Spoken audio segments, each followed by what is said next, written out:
నమస్తే, welcome to our channel. నేను సిరి. Iran Israel యుద్ధ వాతావరణంలో చాలా వరకు మీరు పెట్టుకున్న ఆర్డర్స్ మీరు అంటే వాళ్ళు చెప్పిన టైంకి రావట్లేదు అని చెప్పేసి కన్జ్యూమర్ కోర్టులో 13 లక్షల కంప్లైంట్స్ అయితే ఫైల్ అవ్వడం జరిగింది. ఆ కోర్టులో అయితే ఇప్పుడు అమెజాన్, ఫ్లిప్కార్ట్ ఇట్లాంటివి ఏవైతే యాప్స్ ఉన్నాయో వాటి మీద వీళ్ళు ఎవరైతే వినియోగదారులు ఉన్నాయో వాళ్ళందరూ కూడా అక్కడ కేసు వేయడం జరిగింది. అసలు ఇంతకు ఏం జరిగింది, అసలు ఎందుకు ఇన్ని కంప్లైంట్స్ ఒక్కసారిగా వెల్లువెత్తాయి అనేది కూడా ఇప్పుడు చర్చనీయాంశం అయింది. సో దానికి సంబంధించి మరిన్ని విషయాలు మనకు తెలియజేయడానికి మనతో పాటు ఉన్నారు ప్రముఖ సినీ క్రిటిక్ దాసరి విజ్ఞాన్ గారు. నమస్తే సార్. యుద్ధం అక్కడ ఎక్కడో జరుగుతుంది, మేము ఇక్కడ ఆర్డర్లు పెడుతున్నాం, వాళ్ళు చెప్పిన టైంకి మా ఇంటికి మా ఆర్డర్లు రావట్లేదు, అసలు ఏం జరిగింది అని చెప్పేసి అమెజాన్, ఫ్లిప్కార్ట్, మింత్రా ఇట్లాంటి ఎన్నో యాప్స్ ఉన్నాయి, ఆన్లైన్ ఆర్డర్ యాప్స్, ఈ వెబ్సైట్స్ మీద ఏదైతే కన్జ్యూమర్ కోర్ట్ ఉందో అక్కడ వీళ్ళందరూ కూడా కేసులు వేయడం జరిగింది. వాళ్ళు మమ్మల్ని మోసం చేశారని చెప్పేసి అది కూడా 13 లక్షలు వేలు కూడా కాదు, 13 లక్షలు తక్కువే అంటారా? తక్కువే అంటే ఇప్పుడు కస్టమర్స్ని వాళ్ళు మోసం చేశారంటారు మరి మీరు? మరి చాలా పెద్ద మోసం కదా ఇది. అసలు విషయం ఏంటంటే శాలరీ సీజన్ రా ఇది. అండ్ ఇంకోటి ఏంటంటే చాలా కంపెనీస్కి కొంతమంది ఫిబ్రవరి, మార్చ్ అంటే ఫైనాన్షియల్ ఇయర్ ఎండింగ్ లాగా చూసి ఏం చేస్తారంటే కొంతమందికి బోనస్లు ఇచ్చుకోవడము, అంటే ఏదో బ్లాక్ వైట్ బ్లాక్ రెడ్ గ్రీనో చూపించుకోవడానికి వీళ్ళు ఏం చేస్తారంటే కొన్ని సర్దుబాట్లు చేస్తారు. అలా చాలామంది బెనిఫిషియల్గా అవుతారు. అంటే పెద్ద పెద్ద కంపెనీస్ చెందిన వాళ్ళు, ఆ ఎంప్లాయీస్ 2,500 మందో 15,000 మందో ఎంప్లాయీస్ ఉంటారు కదా, వాళ్ళకి సడన్గా బోనస్ వస్తే ఏం చేస్తాను, హోలీ బోనస్ ఊరికే సరదాగా వచ్చింది నీకు తీసుకో, ఏదో ఒకటి కొంటే బాగుండు అనిపిస్తుంది. మనకి ఏదో ఒకటి కొనాలనిపిస్తే వెంటనే చేతిలో అమెజానో, ఫ్లిప్కార్టో, మీషోనో, మింత్రానో ఏదో ఉంటుంది. నచ్చిన వాళ్ళు కొంచెం పట్టు చీరలు ఏమైనా కొనుక్కుంటారు ఆడవాళ్ళు అయితే, లేదా ఇంకా పిల్లల కోసం ఏమైనా కొంటావు, హస్బెండ్ కోసం ఏమైనా కొంటావు, పాప వాడే కదా తెచ్చిచ్చింది, మరి ఏదో ఒకటి కొనకపోతే బాగోదుగా. అట్లా పోనీ ఇంటికి అవసరమైందో ఏదో ఒక మంచి వస్తువుని కొనుక్కుంటావు, ఆర్డర్ చేస్తావు. ఎప్పుడు ఆర్డర్ చేస్తావు నువ్వు? షాపింగ్ ఎప్పుడు స్టార్ట్ చేస్తావు తెలుసా? ఫిబ్రవరి 25-26 టైంలోనే స్టార్ట్ చేస్తావు. ఎందుకంటే ఇప్పుడు ఆర్డర్ చేస్తే ఫస్ట్ వీక్లో వచ్చేస్తుంది. ఫస్ట్ వీక్లో చేతిలో డబ్బులు ఉంటాయి కదా, ఆల్రెడీ 31st ఎప్పుడు పడిపోతాయి కదా. అంటే ఫిబ్రవరికి 28 ఉంటుంది కాబట్టి కొంచెం ముందే పడతాయి అనుకో, అలా పడిపోతాయి కదా అని కొనేస్తాం. అంటే కొనేయడం అంటే ఆర్డర్ పెడతాం అంతే, ఇంకా డబ్బులు ఇవ్వు. లేదా కొంతమంది డబ్బులు కూడా ఇచ్చేస్తారు. కొంతమంది ఆల్రెడీ ముందే వచ్చిన వాళ్ళు అనుకో పెట్టేస్తారు, ఆర్డర్ పెట్టేస్తారు, పర్లేదులే అని. ఎందుకంటే తర్వాత డబ్బు వస్తుంది కదా ఫ్రీగా. ఇప్పుడు నీ దగ్గర ఒక 5,000 ఉంది, ఫస్ట్ వీక్లో 30,000 బోనస్ వస్తుంది తెలిసి 5,000 ఖర్చు పెట్టడానికి నీకేమనిపించదు పెద్దగా. అట్లా ఆర్డర్లు పెడతావు. ఏదో నచ్చింది, ఎప్పటి నుంచో ఉంటుందిగా మనసుకు నచ్చినాయి, అలా మనసుకు నచ్చినాయి అన్నీ ఆర్డర్లు పెట్టుకున్నారు మన ఉత్తమ దేశ పౌరులు అందరూ. ఈ ఉత్తమ దేశ పౌరులు అందరూ కూడా ఎదురు చూస్తున్నారు, ఎప్పుడు వచ్చి తలుపు కొడతాడు ఈ డెలివరీ బాయ్ గాడు అని చెప్పి. నిద్ర పట్టట్లా అసలు. 26 అయింది, 27 అయింది, ఇంకా 27ని చరిత్ర పుట్టల్లోంచి తీసేద్దాం కాసేపు. ఆ రోజు విధ్వంసం జరిగింది. 28 అయింది, మళ్ళీ 1, 2, 3 గ్రహణం కూడా వచ్చింది. వీడు వస్తలేడు ఆ పార్సల్ గాడు. నేను అప్పుడు పెట్టా, ఎట్లా ఇది, నేను సర్ప్రైజ్ చేయాలి మా ఆయన్ని, నేను ఇంకేదో చేయాలి, అదేదో చేయాలి, మా పిల్లోడికి ఏదో కొనియాలి, ఫస్ట్ వీక్ నుంచి ఈ బ్యాగ్ నీకు ఇస్తాను నేను చెప్పా. ఇప్పుడు పిల్లోడు ఉన్నాడు, అమ్మ పాత బ్యాగ్ అంటే ఈ నెల ఫస్ట్ నుంచి నువ్వు కొత్త బ్యాగ్ తీసుకెళ్తావు అని మాట ఇచ్చా పిల్లోడికి. వాడు అడుగుతుండు 3 రోజులు లేదు, అమ్మ వైర్ ఇస్ ద బ్యాగ్ అని. కూతురికి ఏదో చెప్పా, ఇంకా ఫ్రెండ్కి ఏదో చెప్పా. ఇలా ఇప్పుడు నేను చెప్పుకున్న మాటలన్నీ మహా అయితే ఒక కాలనీలోనే 100 ఉంటాయా, జస్ట్ ఒక కాలనీలోనే 100-200 ఉంటాయా, ఉంటాయి కదా.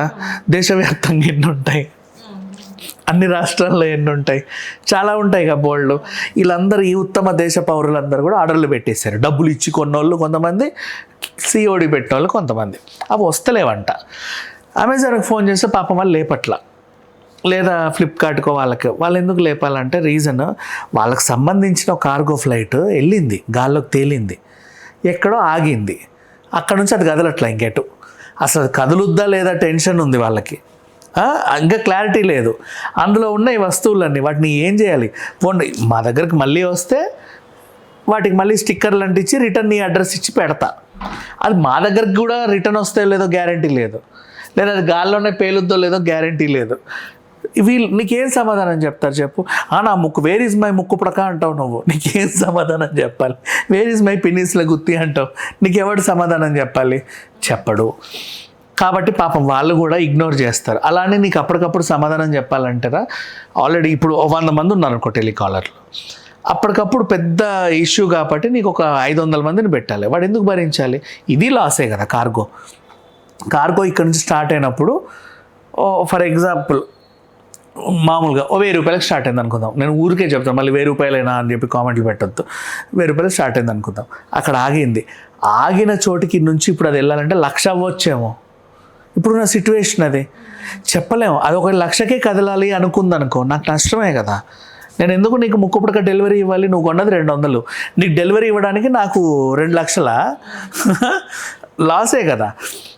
ఇట్లా ఈ కంపెనీలన్నీ సతమతం అవుతున్నాయి ప్రజెంట్. వాళ్ళ భవిష్యత్తు ఏంటో తెలియట్లా. కామర్స్ వెబ్సైట్స్ అన్నీ బంగారం ధరలే నిలకడగలేవు. దేశాలు సప్లై చేసే కామర్స్ వెబ్సైట్ల పరిస్థితి ఒక్కసారి ఆలోచించుకో. మిడిల్ ఈస్ట్ కంట్రీ నుంచి నేను ఆర్డర్ పెట్టావనుకో, ఇంకా అంతే, అది రాదు. ఇప్పుడే చెప్తున్నా, మిడిల్ ఈస్ట్ కంట్రీ నుంచి ఎవడైనా ఆర్డర్ పెడితే ఇప్పుడైతే అది రాదు. ఆల్రెడీ మూసేశారు కదా. ఇప్పుడైతే రాదు మా. ఇంకా నువ్వు ఆర్డర్ పెట్టే ఉంటావు. మిడిల్ ఈస్ట్లో బోల్డ్ అని దుబాయ్ నుంచో, ఖత్తర్ నుంచో, కువైట్ నుంచో ఎన్ని కొనాలనుకుంటావు నువ్వు, అవి అయితే రావు 100%. అది ఇంకా నువ్వు రాసి పెట్టుకో, వదిలేదాన్ని. ఇంకా ఏదో డొనేట్ చేశారని మర్చిపో.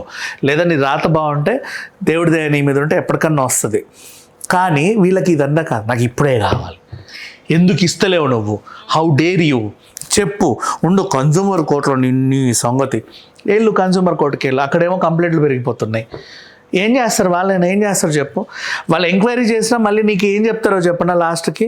అది వచ్చే పరిస్థితి లేదనే కదా చెప్తారు. అంతేగాని అది వచ్చే పరిస్థితి ఉన్నా కావాలనే నీకు ఇవ్వట్లేదమ్మా, ఉండు నీ తరఫున మేము పోరాడతామంటారా? వాళ్ళు ఏం చేయగలరు? ఎవరు ఏం చేయలేరు. ఎక్కడి నుంచి వస్తాయి?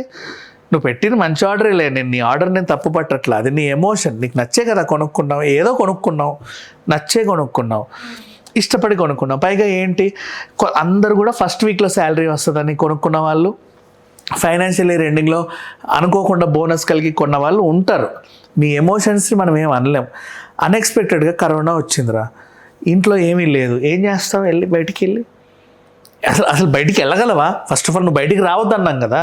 నీకు ఆకలేసి, నీకు మ్యాగీ కావాలి, కనీసం ఒక మ్యాగీ ప్యాకెట్ ఇచ్చినా 5 నిమిషాల్లో వేడి నీళ్ళు పోసుకొని తాగేసి అంటావు, ఈ పూటకు బతుకుతావు. నీకు అది కూడా దొరకదు, మంచినీళ్ళు కూడా దొరకవు. ఏం చేస్తావు? చచ్చిపోతావా? అంటే ఏదో ఒకటి ట్రై చేయాలి, అంతే. ట్రై చేయాలి కదా. లేదా నీకు నువ్వు నిగ్రహం పాటించి కనీసం వచ్చే ఉమ్మునైనా దిగమింగి నెక్స్ట్ పూటకి బతకాలనుకుంటావు. ఎందుకంటే కనీసం ఈ 6 గంటలకు నేను వెళ్ళలేకపోయా ఆ దుకాణానికి, రేపు 6 గంటలకు తెరుస్తాడేమో వాడు అన్న ఆశతో నీలో నువ్వు సాటిస్ఫై అవ్వాలి. కొండ ప్రాంతానికి వెళ్ళావు, ఇంకెక్కడికో వెళ్ళావు, అనుకోకుండా ఇరుక్కుపోయావు, తిను సామాగ్రి ఇంతే ఉంది, వాటర్ బాటిల్లో వాటర్ ఇంతే ఉన్నాయి. ఏం చేస్తావు? గుట్టక గంటకు ఇంత మింగి నీకు నువ్వు డైజెస్ట్ అవుతావు. ఎందుకంటే ఈ పూటకి ఏదోలా గడిచిపోతే నెక్స్ట్ పూటకి ఏదో వస్తుందన్న ఆశ. ఇప్పుడు కూడా అలాగే ఉండాలి. ప్రతి ఒక్కటి బయట ఏం జరుగుతుందో తెలీదా వీళ్ళకి? నువ్వు పెట్టిన ఆర్డర్ నీకు వచ్చేయాలి ఇంటికి. ఏం కొన్నావు నువ్వు అంత పెద్ద ఇరగదీసే వస్తువు? చెప్పు. ప్రాణాల కంటే ఎక్కువ బట్టలో ఆర్నమెంట్స్, బూట్లో, బట్టలో, ఇంకేమన్నా లేదా వస్తువులో ఏదో ఒకటి రావాలా ఇప్పుడే నీకు? అది అంత ఆతృత ఎందుకు? మరి అంత కావాలనుకుంటే నీ దేశంలో యుద్ధం లేదు కదా, పోయి కొనుక్కో, వెళ్ళి కొనుక్కో. ఆన్లైన్లోనే ఎందుకు పెట్టావు? వాడు అక్కడ నుంచే నీకు తెచ్చి ఇవ్వాలా?